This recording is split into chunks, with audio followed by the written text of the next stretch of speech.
This is question 4.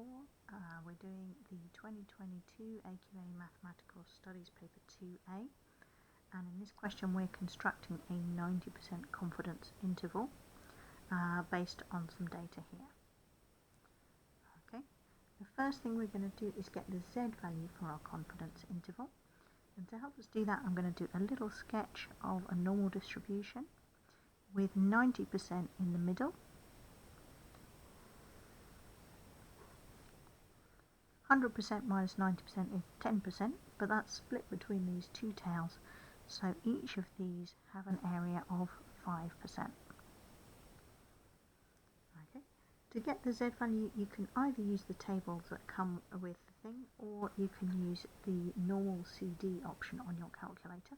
So you press Home, and then choose the distribution, and then go down to Inverse Normal. For your area, you are going to put 5% or 0.05.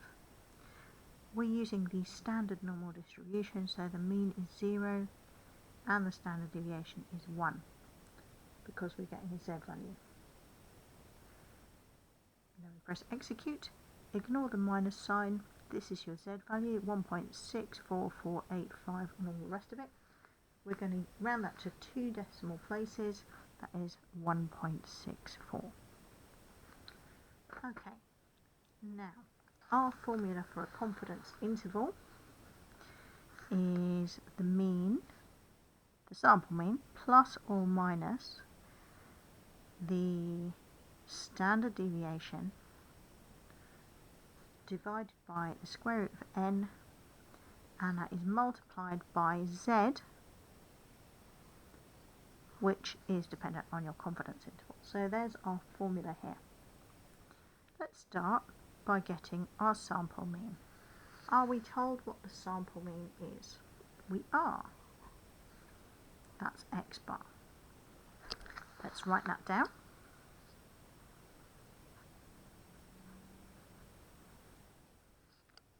Z we know, we just did that.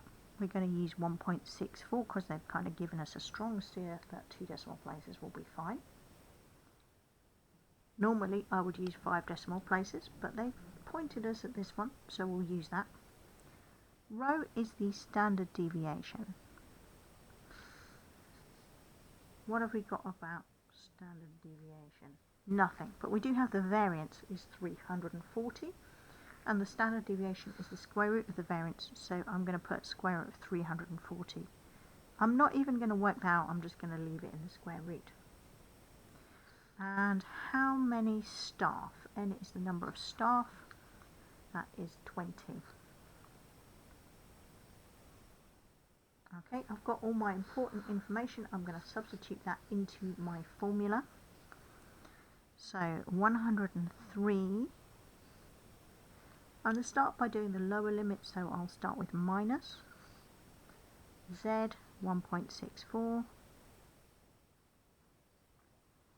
in the bracket rho, the standard deviation, square root 340, in the bottom of the fraction, square root of n, so square root of 20.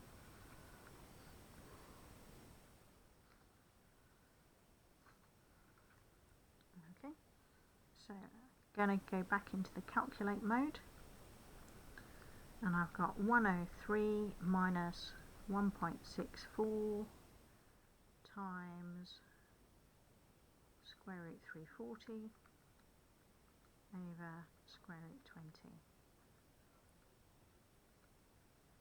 Okay. And I'm going to round it 96.2.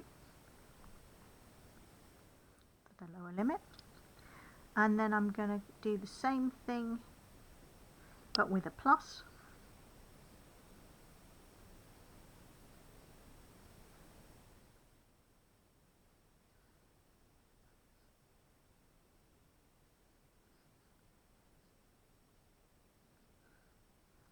I might just use the arrow buttons to go back into my calculation and edit it a bit. So same thing but with a plus for the upper limit. I'm going to round it 109.8.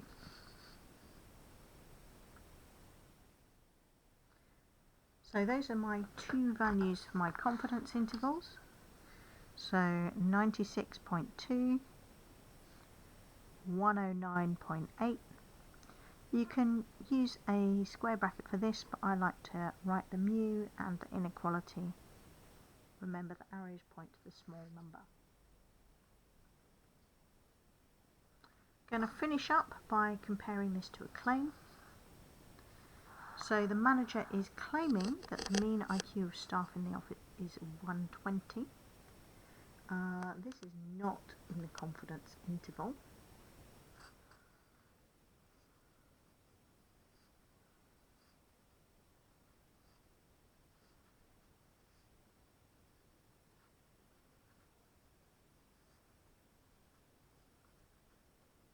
So this data does not support his claim.